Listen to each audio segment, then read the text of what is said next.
Saludos amigos, gracias por acompañarnos una vez más a esta nueva entrega de Pulso Nacional, como siempre, con informaciones, análisis y entrevistas de la actualidad política y económica del país. Agradecemos a los que nos siguen a través de BTV, Canal 36 y todas las frecuencias de cable a nivel nacional, y los que nos siguen también a través de las redes sociales como Pulso Nacional TV. Vamos a una pausa y regresamos de inmediato con el pulso de las noticias.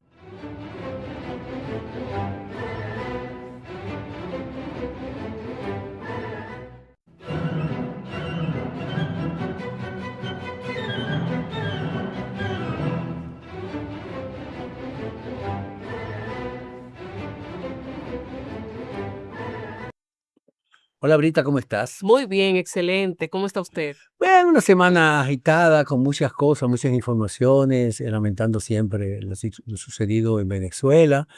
República Dominicana, ya finalizada la semana, se registraron varios temblores también, 9. de menor intensidad, tú ves, pero como quiera que sea, son temblores de tierra que crean alarma. Eso llama mucho la atención en algo que se anunció y comenzó a aplicarse. Pero eso está detenido. Se fijaron fecha para iniciar y se hicieron algunos experimentos que fueron realmente importantes, que fue la implementación de un sistema nacional de alerta. Ujú. El sistema nacional de alerta es que si hay un ciclón que pueda afectar al país, o un tsunami, o hay posibilidades de que pueda ocurrir un terremoto en un momento, ¿eh? Puedas tú a través de tu celular recibir toda la población dominicana al mismo tiempo, alerta, alerta, esto. Y eso ayudó mucho en Venezuela. En Venezuela ayudó mucho, mucho, que segundo antes de que se sintiera con el impacto el terremoto o los terremotos, mucha gente pudo haber salido y refugiarse en un sitio más seguro, siguiendo el triángulo de la vida, ¿no? ¿Verdad? Debajo de una mesa y siguiendo las recomendaciones que ofrecen técnicamente. Y eso ayudó mucho. Y aquí en este país hace falta la Mucha implementación, educación no, y la implementación de ese sistema, que eso es un sistema de alarma que permite notificar a la población obligatorio.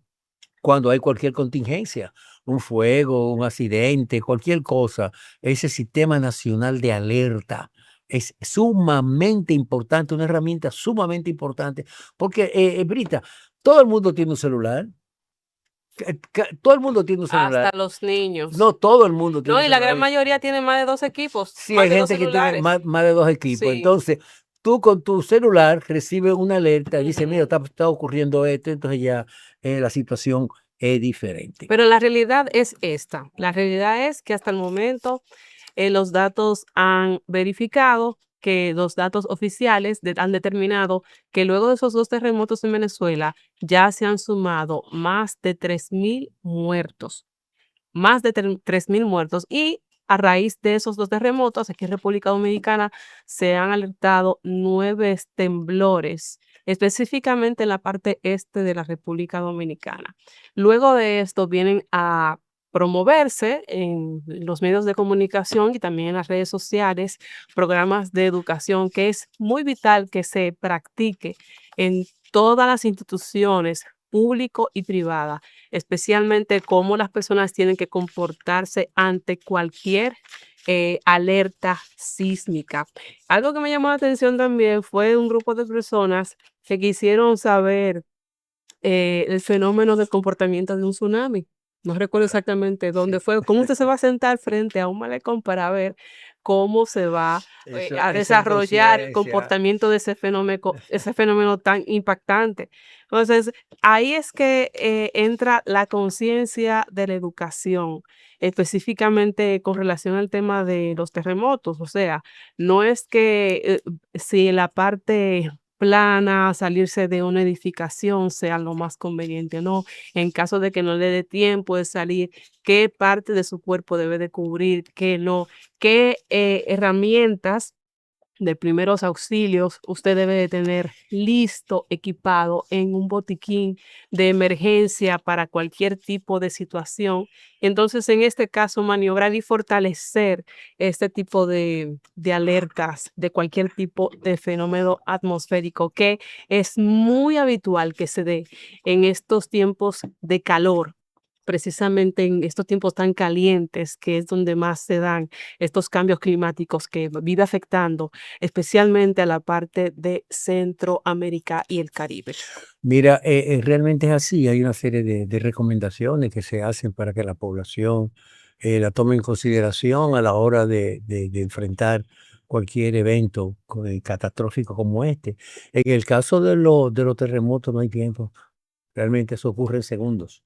Un terremoto dura No hay segundos. forma de que Y una entonces no persona hay forma de que piense. se pueda actuar. Pero si ya uno hace los ensayos, tiene la información, ante una situación ya uno puede instintivamente protegerse. Pero realmente es una situación que muchas veces no tiene control. Hay alguna noticia interesante. Mira, yo quiero aprovechar, Brita, para felicitar y saludar al amigo Tácito Perdomo Robles, un dirigente político de larga data. Yo conocí a Tácito de la Universidad Autónoma de Santo Domingo, cuando él era militante de izquierda. Después pasó a ser miembro del Partido Reformista y hasta ahora, Estamos actualmente hablando de qué año. él es el, el representante ante la Junta Central Electoral, Delegado. el delegado político del Partido Reformista de la Junta Central Electoral. Es una persona muy comedida, una persona muy sapiencia, una persona muy honesta. Fue designado como cónsul general de la República Dominicana en Argentina por el gobierno del presidente Abinader. Yo creo que una buena designación.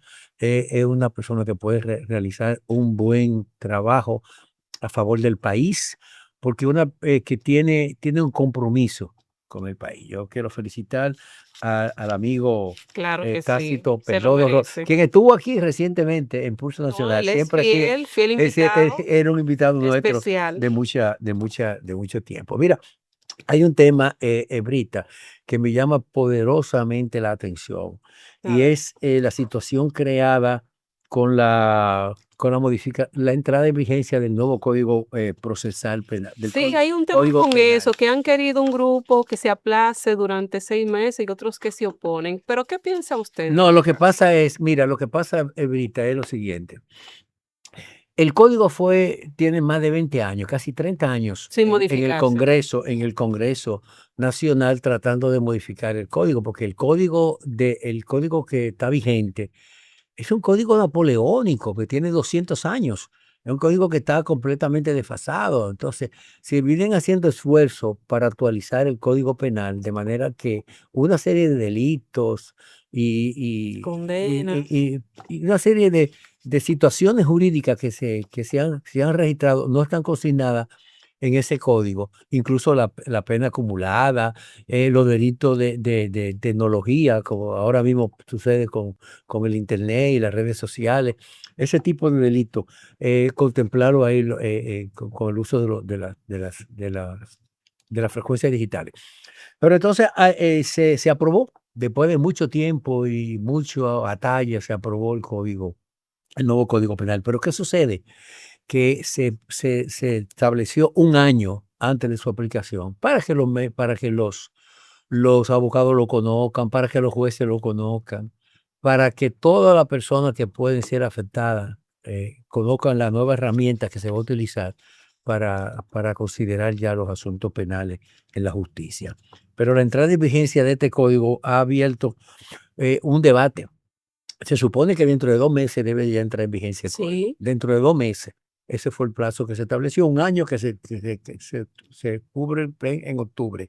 Sin embargo, hay algunos juristas que consideran que debe de postergarse la puesta en vigencia del ¿Cuál es el código, porque propósito? hay, ¿Por qué? porque hay una serie de artículos y consideraciones que ellos entienden que entran en contradicción con la Constitución, y otros sectores que se ven muy afectados, incluyendo la prensa, ¿eh?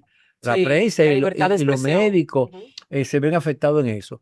Pero hay un sentido práctico de la cosa. ¿Quiénes se perjudican quiénes se benefician con que este nuevo código no entre? Los delincuentes, Claro, los que sobre todo. trafican, hay una serie de sectores que se van a beneficiar con esto. Entonces, hacen todos los esfuerzos por postergarlo. La posición que han asumido algunos juristas, como la propia Miriam Germán, que fue Procuradora General de la República, juristas como Rey Guevara, Milton Rey Guevara y otros, han señalado que no se debe de posponer que la entrada en vigencia del código, y que sí, después que entre en vigencia, entonces se hacen sobre la marcha, se van haciendo las consideraciones del lugar y las modificaciones. El Congreso Nacional estaría en disposición de recibir la propuesta de los sectores afectados, discutirlas en vista pública y entonces emprender las modificaciones adecuadas. En el caso de la prensa, ha habido una situación, es que el código contempla una serie de situaciones legales que limitan mucho el ejercicio profesional y que incluso establece penas de prisión por difamación, establece pena de prisión, no tan solo al medio, al periodista, sino al medio también, en caso de uso indebido de la frecuencia, y limita mucho la libertad de expresión. En eso se han pronunciado algunos juristas que consideran que es un poco controversial ese tipo de consideraciones. Hay un artículo, por ejemplo, el artículo 208 habla de la difamación, establece como la reputación pública de una persona y establece cuando la difamación se realiza a través de medios de comunicación, radio, televisión, prensa escrita o plataformas digitales, establece pena de 2 a 5 años de prisión, además de multas, y diversos sectores consideran que esa sanción es desproporcionada por casos relacionados al ejercicio periodístico. Pero hay otra cosa también, a veces hasta por una seña que tú le hagas, una crítica a un funcionario, o sea, tú no puedes criticar a un funcionario. Porque si tú dices que fulano de tal es ladrón o fulano de tal participa en algún acto vinculado a- a- al, a- al hurto de los recursos o el mal uso de los recursos, prevaricación, por ejemplo, Mm, de los recursos públicos, tú puedes ser sometido a la justicia y ser condenado por eso. Y el medio también en que se difunde. Entonces, incluso por una seña. Si cualquier seña que tú le haces a una persona, le haces una seña, cualquier seña que tú hagas, no, el eso es lenguaje corporal suficiente. también comunica. Eso es suficiente para establecer eso. Entonces, ¿qué puede crear en eso? O puede ser un efecto de autocensura.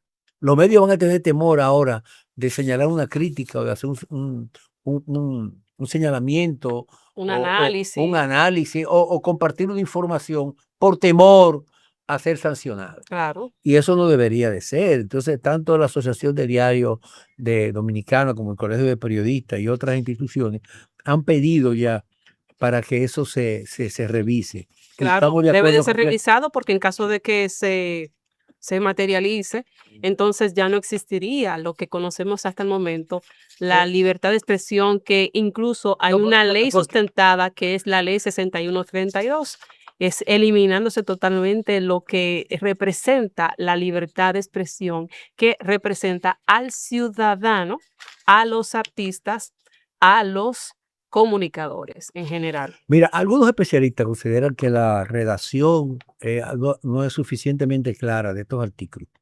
Y es lo que permite interpretaciones que podrían afectar realmente la labor periodística y alguna un poco exagerada y represiva, podríamos decir, en cuanto a la difusión de reportajes, entrevistas, investigaciones. Porque hay un derecho constitucional, el derecho a la libertad de prensa, el derecho a tú informar y el derecho constitucional a tú reservarte la fuente como periodista, Mm, reservarte la fuente de tu claro. información. Es un derecho que entraría en cosas, como también entraría en derecho en el caso de la difamación. Hay dos derechos constitucionales, el derecho a la honra. Yo no Ujú. puedo permitir que a mí nadie me diga, me acuse de nada, y yo ese derecho lo defiendo. Pero también los funcionarios que manejan recursos públicos tienen que dar cuenta de lo que hacen. ¿Tú Ujú, entiendes? claro. Entonces no es el derecho tú vas a reclamar el derecho a la difamación, que no sea difamado, pero también hay que respetar la reputación de la persona. O sea, hay una serie de, cuando un derecho y otro, constitucionales, estamos hablando de constitución, entran se enfrentan, chocan. Ujú. El derecho, la libertad de expresión y el derecho a la reputación. ¿Cómo eso puede encontrarse y de qué manera eso podría manejarse? Y entonces, ¿cuál criterio tendría un juez a la hora de hacer cuál de los dos podía prevalecer frente a una situación como esta? Yo creo que este tema se va a seguir debatiendo. Ya el ministro de Justicia de la República Dominicana, Antoliano Peralta, anunció que se tiene una ley ya, una ley en el que se contempla, digo, perdón, un proyecto de ley que se va a presentar.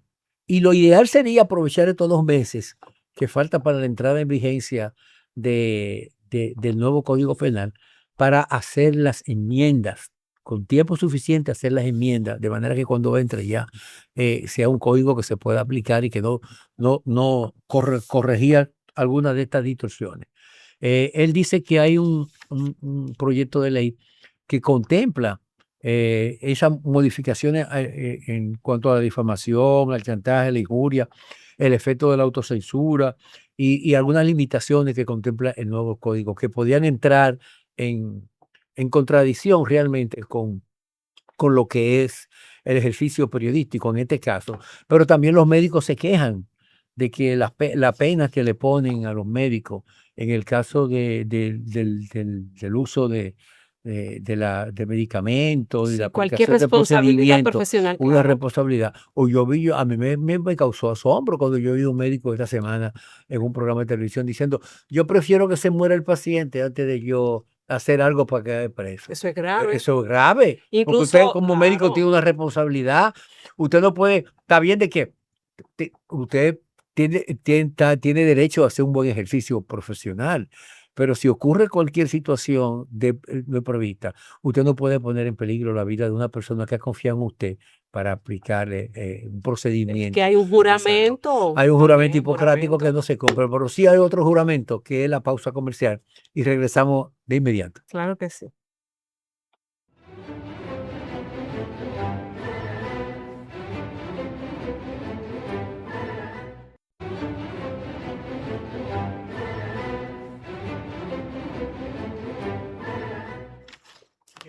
Brita, hay un tema que ha causado mucha preocupación en estos días. Tú sabes que se han registrado muchos accidentes de tránsito. Sí, Están incrementándose los accidentes de tránsito. La mayoría de los accidentes en el país lo ocasionan los motoristas. Eso es una tragedia, es un grave problema en el país. Se han constituido como el blanco preferido para los accidentes de tránsito. el objetivo principal. Pero hay otra cosa, lo peligroso de eso, Brita, es que las víctimas son los propios motoristas, porque su cuerpo es su defensa. Y tú lo ves cómo conducen, cómo andan en las ciudades, aprensivos, no respetan las leyes de tránsito y además hay una responsabilidad de parte de las autoridades. Los policías de DGC no tienen una licencia a los motoristas para meterse en vía contraria, para violar los semáforos rojos, para transitar por los niveles, por los túneles, por ese tipo de cosas realmente. Y eso es penoso. Yo quiero, Entonces, hay otra situación también que se ha relacionado con eso, y es la situación del impacto que está causando con muchos accidentes de tránsito. A veces con los vehículos, un vehículo choca contra una propiedad pública. En los últimos días se han registrado más de 50 casos de accidentes en el Gran Santo Domingo, ujú, donde vehículos chocan con paredes, tumban postes del tendido eléctrico, destruyen propiedades públicas, pero eso no tiene consecuencia. El seguro cubre los daños del vehículo, pero ¿y quién paga? ¿Quién resarce al Estado por ese poste de luz que se tumbó?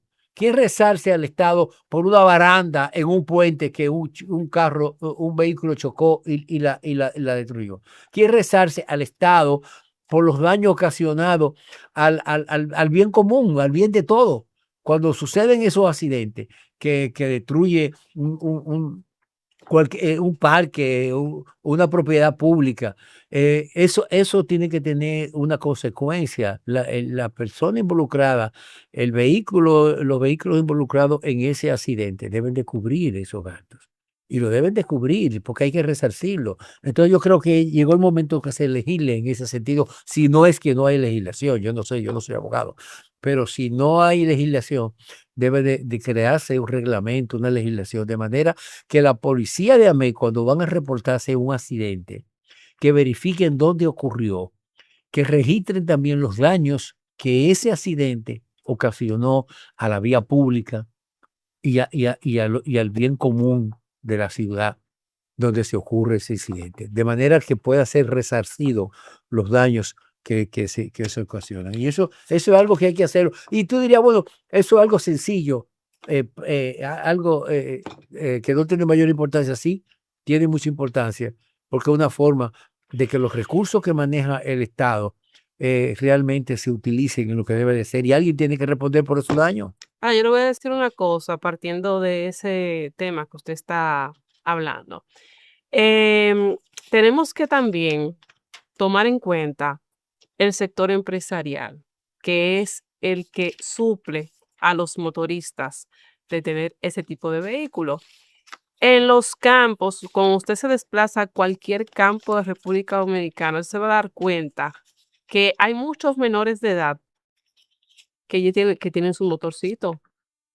Menores de edad, o sea, jovencito que usted lo ve físicamente y dice no llega a los 18 años. Pero ¿qué pasa? Aquí mismo en la capital hay muchos anuncios en esos dealers donde venden motores, incluso motores eléctricos, que te ponen un, una espectacular oferta de venta de motores, donde te lo dan con un inicial de 10,000 pesos. Nada más te piden el inicial y la cédula y un garante, más nada. No te piden licencia de conducir en caso de que estés al día, pago de impuestos, nada. Entonces es un tema muy debatible y preocupante porque incluso he visto que el mayor problema lo tenemos aquí en la capital, en los campos, que incluso hay muchas mujeres que debo de decir que las mujeres manejamos mucho mejor los motores en los campos que aquí en la capital. Y es un tema que debería de ser resaltado. Y otra cosa, el operativo que está realizando ahora mismo la DGCET y la Policía Nacional en conjunto es excepcional. Yo me sorprendí en Peravia, Baní, hace 2 semanas, de cómo en los campos adentro, en la parte donde están los ríos, donde usted ve esos grupos motorizados de jóvenes de todas las edades, desplazándose los fines de semana o días libres para poder compartir con sus amigos y familiares, pero en manadas que ellos van.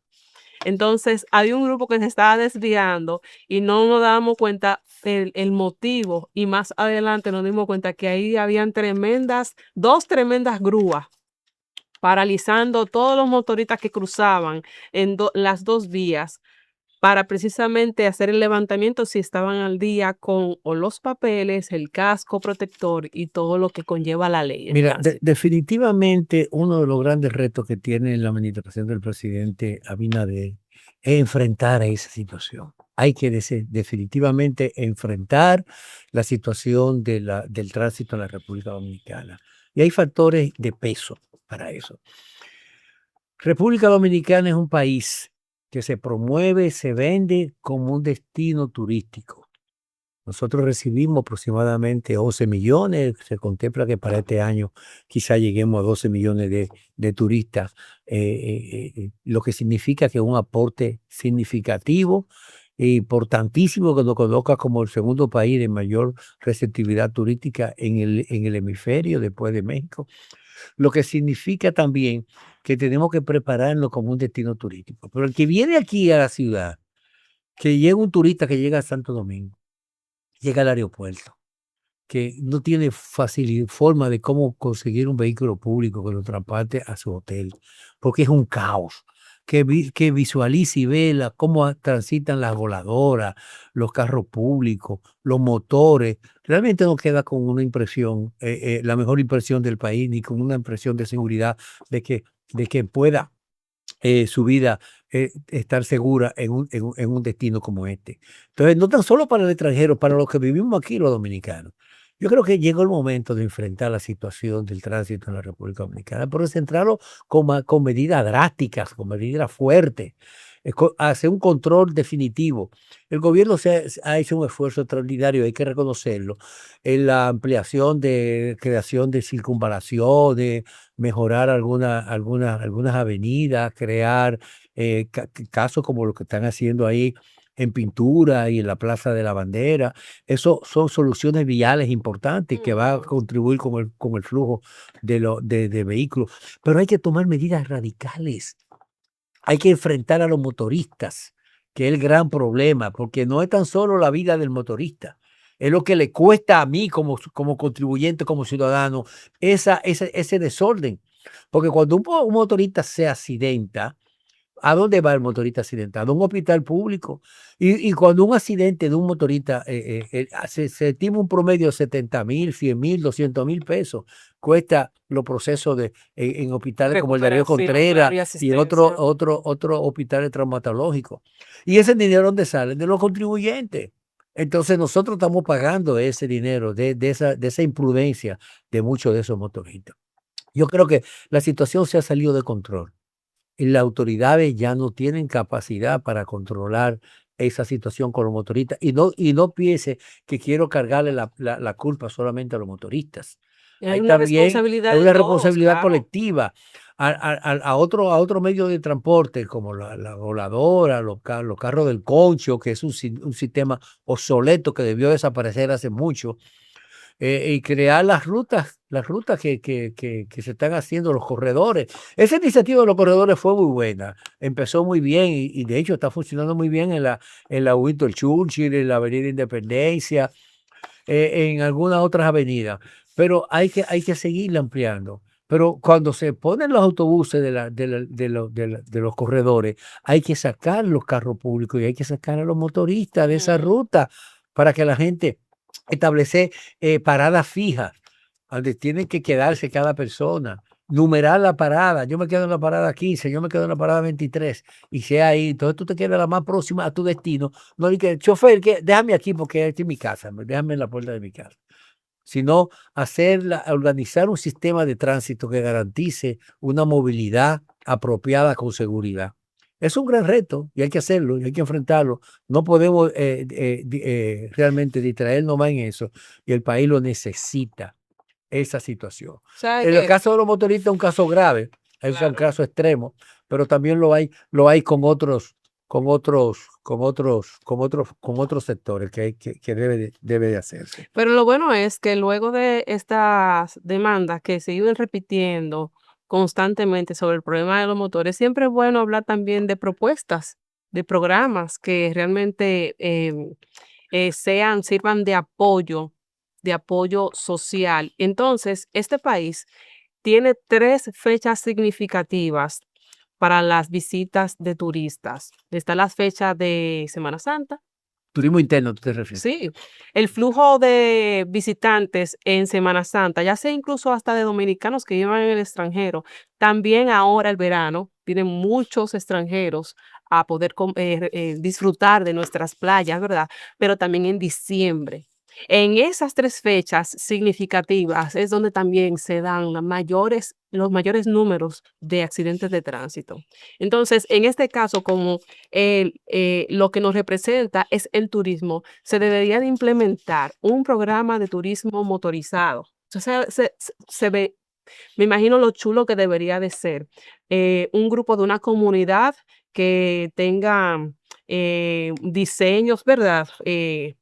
Los puestos de puntos de motores con una representación cultural del sector, que los motores tengan algunas insignias representativas del acervo cultural dominicano. Eso sería chulísimo que tanto el Ministerio de Turismo y otras organizaciones independientes o privadas se sumen para cambiar esto y a través de esto cambien el panorama precisamente de los problemas de accidente de tránsito, porque siempre hay que ver las cosas desde otra perspectiva y le voy a asegurar que esto marcaría un antes y un después para tener una experiencia motorizada agradable y amigable.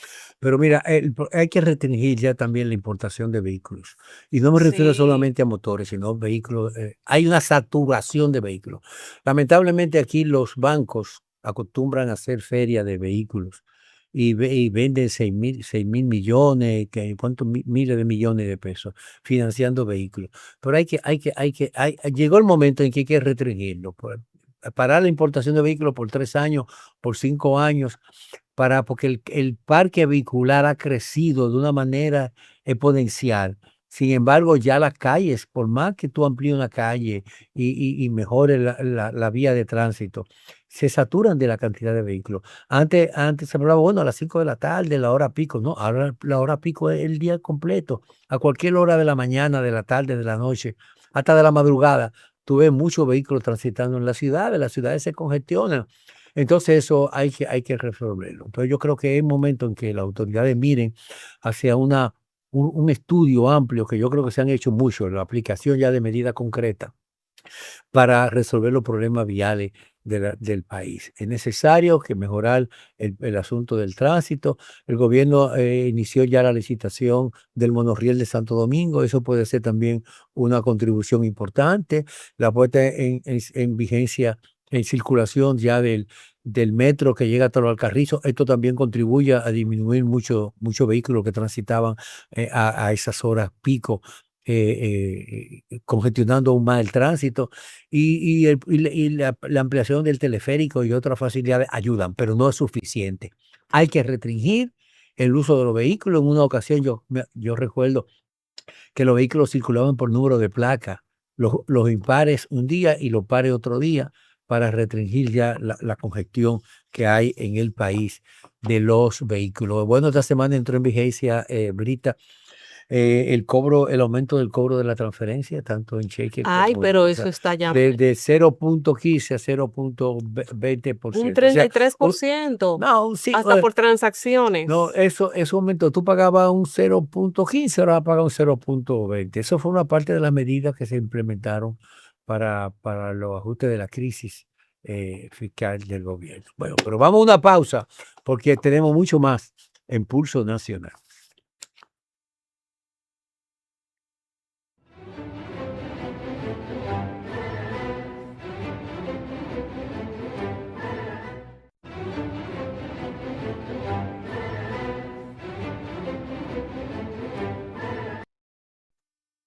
Bueno, ahorita tú tienes la oportunidad de adquirir tu casa propia ahora.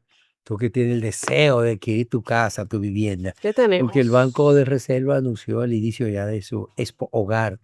Es un programa de financiamiento hipotecario a una tasa preferencial de un 8%. Óyelo bien, un 8% en financiamiento hipotecario para adquirir viviendas.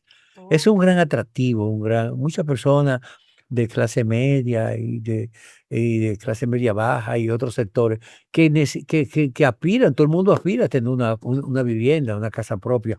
Entonces, una de las dificultades es cuando van a buscar el financiamiento. Bueno, yo puedo hacer un esfuerzo, conseguir iniciar, mirarlo por este proyecto que me interesa, pero entonces los financiamientos se elevan mucho y a veces rebasan la capacidad económica de una persona de clase media para poder pagarlo. Entonces, esta facilidad que está dando el Banco de Reserva es una contribución muy importante para lograr una de las cosas que contribuyen más a la estabilidad y a la felicidad de un hogar. Cuando una familia tiene la seguridad, sabe que adquiere una vivienda, que esa es su casa de él, su casa propia, que esta es mi casa, tiene la ilusión de trabajar, de pagar el financiamiento, pero que al final es su casa, donde no lo van a desalojar, donde Claro, se lo va a dejar a sus hijos, donde si decide cambiar una puerta o clavar un clavo, eso de no él, le no va a le molesta a afectar, nadie. No claro le que afecta. sí. Es una sensación realmente de felicidad, muy importante. Y esa felicidad la contribuye el Banco de Reserva con esta Expo Hogar 2026 con tasa de un 8%. Qué Mira, bueno. hay un tema interesante que no debemos dejarlo pasar por alto. Y es la situación de la política. Este es un país político completamente. A pesar de que la Junta Central Electoral no ha dejado iniciado el proceso de la campaña y la Ujú. pre-campaña y la elegencia. Hay partidos políticos que ya están haciendo, todos los partidos políticos están en plena campaña electoral. Y los precandidatos están haciendo sus amarres internos con miras ya al proceso electoral dominicano. Me sorprendió mucho esta semana una declaración de Gonzalo Castillo, quien es que fue candidato Candidato a la presidencial presidencia. del Partido de la Liberación Dominicana y es uno de los precandidatos que desde el principio no estaba corriendo en la agenda, pero lo sacaron debajo de la manga y lo presentaron como candidato y ha logrado concitar mucha simpatía a lo interno de ese partido. Sí. De hecho, designó a otro dirigente tradicional de ese partido, a Sánchez Roa, que es muy conocido en la región sur, en el sur profundo del país, Adriano, yo creo que el agrónomo Adriano Sánchez Roa, como su coordinador para su candidatura en el sector agropecuario y en la parte sur. Entonces, yo me pongo a pensar, ¿cómo esta persona, sin iniciarse un proceso electoral, ya están designando coordinadores y están en plena campaña haciendo aprestos políticos?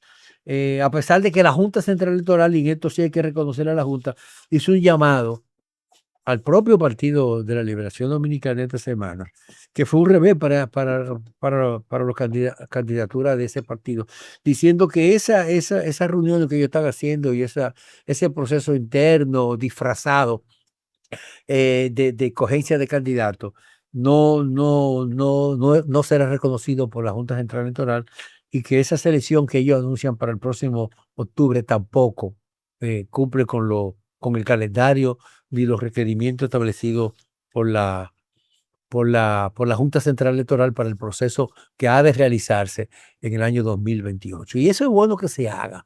Y no tan solo en el caso del PLD, sino también de la Fuerza del Pueblo, del propio Partido Revolucionario Moderno, que vemos que los precandidatos ya están también lanzados al terreno. Ahí vemos el activismo de Carolina Mejía, vemos también de Wellington Arnaud, vemos también el de David Collado, entre otros. Bueno, pero realmente eso hay que frenarlo y que las cosas se hagan como está establecido. Sí, pero también desde ahora llamarle la atención a los precandidatos que una vez se inicie la campaña, que por favor cambien la temática de que tengan que utilizar un día de la semana, un día donde haya mucha movilización vehicular y tener ese cúmulo de vehículos con esas insignias, con sus campañas, porque realmente es muy agotador tener que estar lidiando con esas bocinotas en los barrios, en las avenidas, en todas las avenidas principales por lo menos de aquí de la capital, y tener ese cúmulo de gente que cambien la temática de cuando vayan a hacer esas reuniones o actividades proselitistas, las realicen más los fines de semana, días feriados o a una hora prudente, porque la gente realmente se agota. No lo van a decir a puertas abiertas, pero sí es agotador las campañas abiertas así y utilizar los espacios Mira, públicos para eso. es que señores, la situación va a cambiar y tiene que cambiar, porque ya la política no está llamada a hacerse como se hacía. Mm, Antes se hacían grandes concentraciones, antes andaban, eso que tú decías, esa caravana ya con, no. con, con bocinones por los barrios promoviendo, ya eso no es necesario. Yo creo que ahora la Utilizar los espacios herramienta, la abiertos, herramienta claro. fundamental para una campaña proselitista es este aparatito. Y los espacios No, este abiertos. aparatito, todo se va a realizar por las redes sociales, por internet, por la comunicación personal. Ahí es que se está, y eso es lo que se hace en todos los países del mundo ya. Mm. Ya eso de poner grandes pancartas y hacer promoción y cosas. No te voy a decir que no pongan algunas pancartas en la calle y pongan pero ya, esas grandes concentraciones, ya eso son cosas del pasado. Es más, yo puedo vaticinar que en la del próximo 2028 va a ser las últimas elecciones tradicionales que se van a celebrar en el Entonces país. eso va a marcar un antes y un Va a ser, después en la historia. porque ya la gente no va a ir y que incluso se va a votar de tu celular, tú votas. No va a tener que ir a una casilla. Todo, un algoritmo va a determinar quién va a ser el presidente de la República. ¿Podrá Y que funcionar el voto electrónico en nuestro país? hacia eso va. Y yo creo que a propósito de eso, que es necesario que se revise la ley de partidos, que se revise el código electoral. Porque una de las limitaciones que tiene, por ejemplo, la Junta Central Electoral es que no tiene, la ley limita mucho la fiscalización de los recursos que se otorgan a los partidos. En el país se destinan de Esas grandes presupuesto nacional sumas exorbitantes, yo nunca las he 2.500 entendido. millones de pesos se le entrega a los Wow. partidos políticos. Y cuando viene la campaña electoral, eso se duplica, la cantidad de recursos que se utiliza a los partidos políticos para ese fin.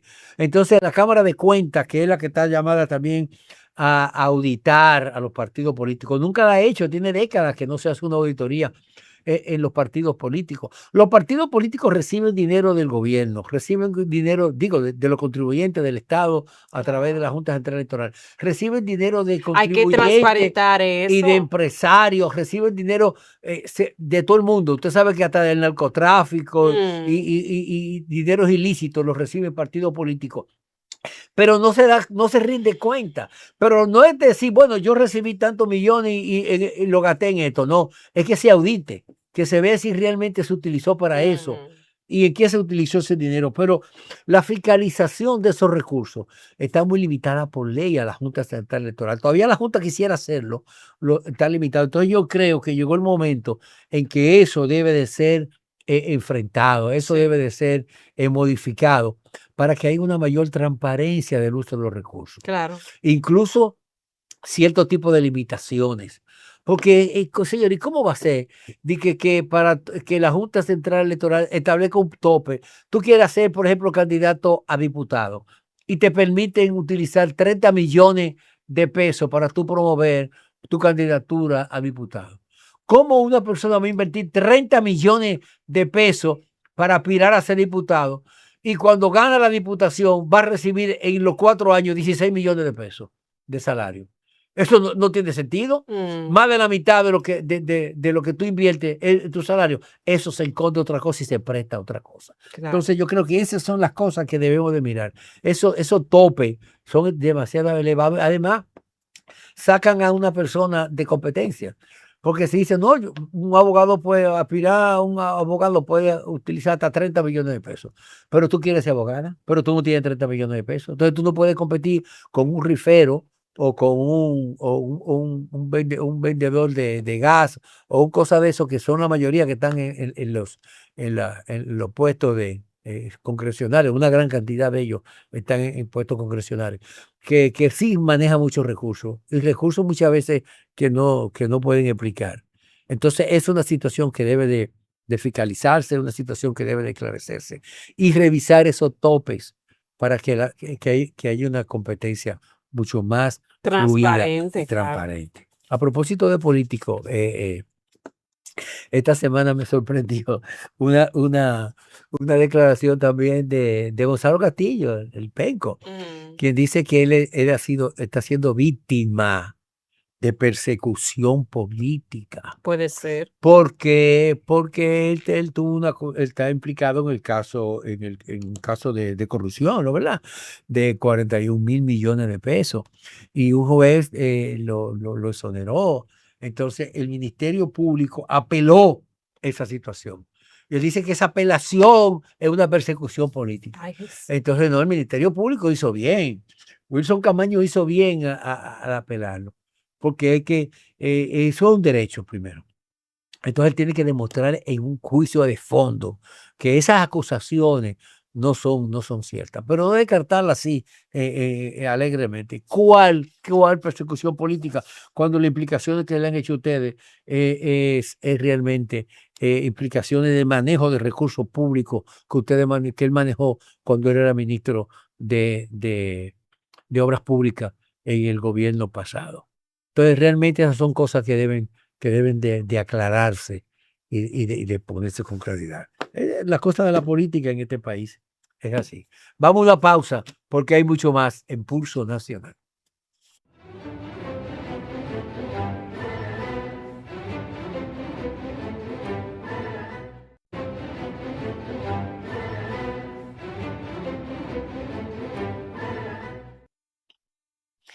Bueno, Osvaldo, estamos de regreso y queremos saludar las atenciones que ha hecho el presidente de la República, Luis Abinader, quien recientemente visitó el Parque del Zoológico Nacional para precisamente darle atención a la modernización y, obviamente, garantizar que este espacio pueda modernizarse adecuadamente para su uso familiar. Precisamente porque ya había muchas quejas de que personas iban a hacer sus actividades, sus festividades familiares o compartir, pero habían problemas con los vehículos en este Mira, caso. el caso Y no, y otra cosa que del Parque no Zoológico. quiero interrumpirlo para que pueda continuar con el comentario. El asunto de traer animales, otros animales de otras especies a este hábitat, a esta hábitat tan importante y también a otras áreas de recreación. Mira, el Parque Zoológico Nacional junto al Parque Botánico juegan un papel fundamental en la formación y en la educación de los niños. Tú sabes lo saludable que los niños salgan de la escuela, del colegio, a una excursión a visitar cómo viven los animales en su hábitat. Y los mismos Porque adultos, eso está este parque demostrado nacional no científicamente, están enjaulados los animales.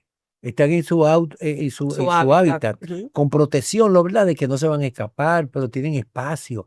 Entonces, muchos animales de esos han fallecido por envejecimiento, otras especies hay que renovarlas. Y el presidente ha dispuesto la remodelación completa del Y sobre parque. todo la Inclu- capacitación personal de todo Entrenar el que está personal, trabajando. traer nuevos animales y hacer un parque que realmente sea un sitio de acogida para la familia. Pero conjuntamente con el parque zoológico también se está haciendo en el parque botánico, Ujú. donde ya se ha creado una situación muy preocupante. El Parque Botánico Nacional, el Jardín Botánico Nacional, es un sitio lo utiliza mucha gente por la belleza del entorno, de la naturaleza para hacer eventos sociales, por ejemplo, celebración de 15 años, hacer sesiones fotográficas. Mm. Pero ahora ha sucedido algo realmente sorprendente. Una familia va con su niño al parque botánico y entonces no puede entrar el niño con una pelota. Y el niño va con una bicicleta, no puede entrar con una bicicleta. Va Pero con una patineta, no puede. ¿Por los qué no puede parques son hacerlo? para eso. No, pero no puede hacerlo porque hay vehículos que transitan y pueden poner peligro. Pero es que no se puede permitir que circulen vehículos. Claro. No, porque esos vehículos son la gente que tiene un evento, entonces tienen que entrar los vehículos para llevar los accesorios que van a utilizar. Si usted tiene una sesión de fotografía o un evento social en el parque botánico, en las áreas destinadas para eso, y tiene que llevar alguna cosa, utilice el carrito, el trencito, Claro. pero no impedir que una familia se divierta y se relaje Libremente, como debe de y ser. aproveche ese ambiente tan oportuno. Realmente eso es Inapropiado, contraproducente y claro. inapropiado. Lamentablemente no agotó el tiempo, Brita. Lamentablemente, pero sí tenemos que recordarles que siempre tienen disponible todos los programas colocados en las redes sociales como Pulso Nacional TV. Así que nada, será hasta una próxima entrega.